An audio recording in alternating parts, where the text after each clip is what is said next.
Assalamualaikum warahmatullahi wabarakatuh. Apa kabar anak-anak soleh dan soleha? Semoga selalu dalam keadaan sehat walafiat. Amin.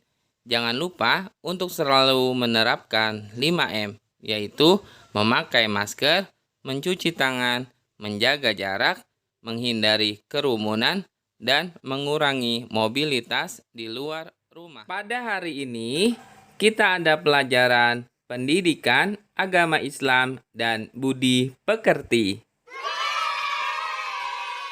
Sebelum kita memulai pelajaran, marilah sama-sama kita mengangkat kedua tangan kita dan membaca doa sebelum belajar. Bismillahirrahmanirrahim. Rabbi zidni ilma warzuqni fahma. Amin. Pada minggu ini kita masuk materi B. Kisah keteladanan Nabi Syuaib alaihi salam. Tujuan pembelajaran. Setelah siswa mempelajari pelajaran ini, diharapkan siswa dapat mengetahui keteladanan Nabi Syuaib alaihi salam. B. Kisah keteladanan Nabi Syuaib alaihi salam. Nabi Syuaib alaihissalam berasal dari suku Madyan. Suku Madyan adalah orang-orang Arab yang tinggal di sebuah daerah yang bernama Ma'an, yaitu di pinggiran negeri Syam. Saat ini, negeri Syam dikenal dengan negeri Syria. Kaum Madyan kebanyakan bekerja sebagai pedagang, karena kota mereka merupakan tempat persinggahan kafilah-kafilah dagang. Kisah Nabi Syuaib alaihissalam disebutkan beberapa kali dalam Al-Quran. Di antaranya adalah Quran Surat Hud ayat 84 sampai dengan 95 dan Quran Surat Asy-Syu'ara ayat 176 sampai 191. Diceritakan dalam Al-Quran bahwa kaum Madyan tidak beriman kepada Allah Subhanahu wa Ta'ala. Kaum Madyan dijuluki dengan sebutan Ashabul Aikah, yang artinya para penyembah pohon. Selain itu, mereka juga telah mendustakan para rasul dengan menyembah berhala. Selain berbuat syirik, ada juga kebiasaan buruk yang dilakukan oleh kaum Madyan, yaitu suka berbuat curang. Mereka mengurangi takaran dan timbangan jika mereka menjual suatu barang. Selain itu, pada saat panen dan harganya murah, mereka membeli barang dagangan yang sangat banyak, lalu mereka menimbunnya. Pada saat musim paceklik, mereka menjualnya dengan harga yang tinggi dan mencekik para pembelinya. Melihat kondisi seperti itu, akhirnya Allah Subhanahu wa Ta'ala pun mengutus Nabi Syuaib alaihissalam untuk menyeru kepada mereka, yaitu kaum Madyan, dengan tujuan supaya mereka menyembah hanya kepada Allah Subhanahu wa Ta'ala dan tidak menyekutukannya. Selain itu, Nabi Syuaib alaihissalam juga melarang mereka melakukan perbuatan-perbuatan yang buruk. Nabi Syuaib alaihissalam mengajak orang-orang Madyan untuk menyembah Allah Subhanahu wa Ta'ala serta berbuat adil dan jujur dalam berjual beli.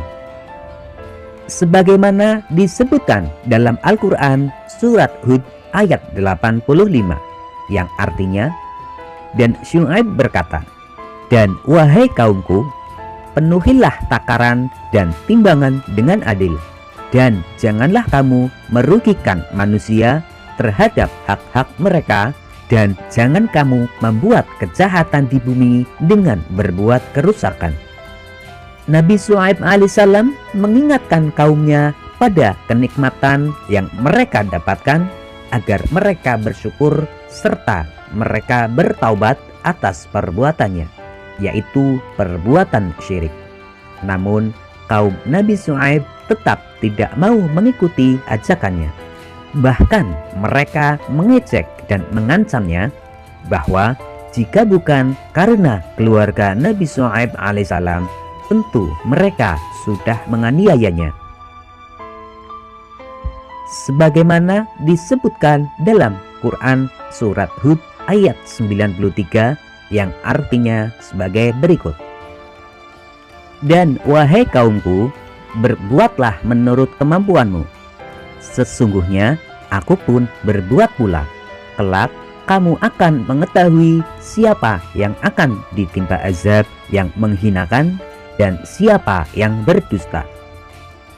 Dan tunggulah, sesungguhnya aku bersamamu adalah orang yang menunggu. Kaum Madian benar-benar ingkar. Mereka tetap menolak ajakan Nabi Syuaib alaihissalam. Sedangkan Nabi Syuaib alaihissalam telah bersabar. Bahkan mereka pun menantang Nabi Syuaib alaihissalam untuk menurunkan azab kepada mereka.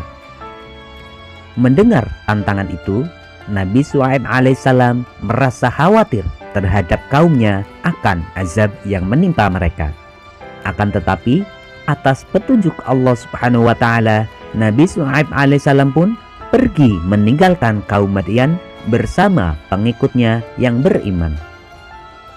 Setelah beberapa hari Nabi Syuaib alaihissalam pergi, Allah Subhanahu wa taala pun membinasakan kaum Madian. Mereka semua disambar petir yang sangat keras serta disertai dengan gempa yang sangat dahsyat sehingga mati bergelimpangan. Kaum Madian dibinasakan dan dijauhkan dari rahmat Allah Subhanahu wa taala karena menolak untuk beriman kepada Allah Subhanahu wa taala. Berdasarkan kisah Nabi Syuaib alaihissalam di atas, keteladanan yang dapat kita ambil adalah jangan suka berbuat curang. Contohnya dengan mengurangi takaran dalam timbangan karena perbuatan tersebut termasuk dalam pencurian. Selalu berbuat jujur, baik itu dalam perkataan maupun perbuatan. Jangan bersikap sombong, apalagi melakukan perbuatan yang membuat Allah Subhanahu wa taala murka, karena bisa jadi Allah Subhanahu wa taala akan memberikan azabnya kepada kita. Taat kepada Allah Subhanahu wa taala, karena dengan taat dan bertakwa kepadanya, insya Allah kita akan dijauhkan dari segala mara bahaya. Sikapku, aku dapat meneladani sikap keteladanan Nabi Syuaib alaihi salam. Untuk link soal latihan ada di kolom deskripsi. Setelah selesai pembelajaran kita pada kali ini, marilah sama-sama kita tutup dengan pembacaan hamdalah. Alhamdulillahirabbil alamin. Semoga ilmu yang telah kita pelajari menjadi ilmu yang bermanfaat di dunia dan di akhirat. Bapak akhiri, wassalamualaikum warahmatullahi wabarakatuh.